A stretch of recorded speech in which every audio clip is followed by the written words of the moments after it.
My high school medical procedure literally saved my life. My high school medical procedure literally saved my life. I was 17, captain of the soccer team, and convinced I was invincible. That illusion shattered one afternoon during practice when I collapsed on the field, gasping for air while my teammates' worried faces blurred above me. The ER doctors found it quickly, a bicuspid aortic valve defect I'd been born with. Instead of 3 leaflets like a normal valve, mine only had 2, and years of wear had caused it to malfunction. Blood was flowing backward into my heart with every beat, forcing it to work 3 times as hard just to keep me alive. Without surgery, I had maybe 2 years. I remember sitting in the cardiologist's office, fluorescent lights buzzing overhead, while Dr. Martinez explained that they need to replace my valve. "We can use a mechanical valve," she said, tapping her pen against the desk. "But you'll be on blood thinners for life. Or we can use a tissue valve from a pig or cow. It'll last 10 to 15 years before you need another surgery." At 17, forever on medication sounded worse than another operation down the road. I chose the tissue valve. Surgery day arrived 3 weeks later. My mom held my hand as they wheeled me into the operating room. The anesthesiologist told me to count backward from 10. I made it to 7.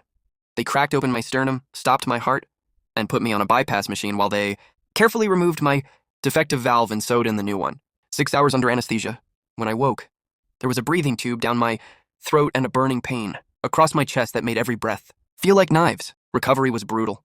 I couldn't lift anything heavier than a gallon of milk for 3 months. I had to relearn how to sleep without rolling onto my stomach. The scar down my chest, a thick, pink railroad track, became a permanent reminder of my fragility. Physical therapy was exhausting.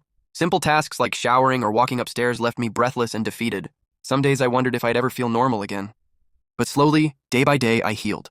And then something remarkable happened. I felt better than I ever had. I didn't realize until it was fixed just how exhausted I'd been for years.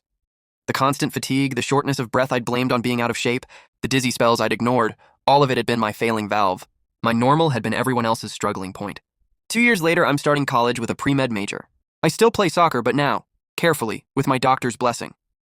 Every time I press my hand to my chest, I feel my heart beating strong and steady, powered by a valve that once belonged to a pig somewhere. It's strange and miraculous. That procedure didn't just save my life, it gave me a future I never knew I was losing, and it taught me that sometimes our greatest strength comes from accepting our vulnerabilities.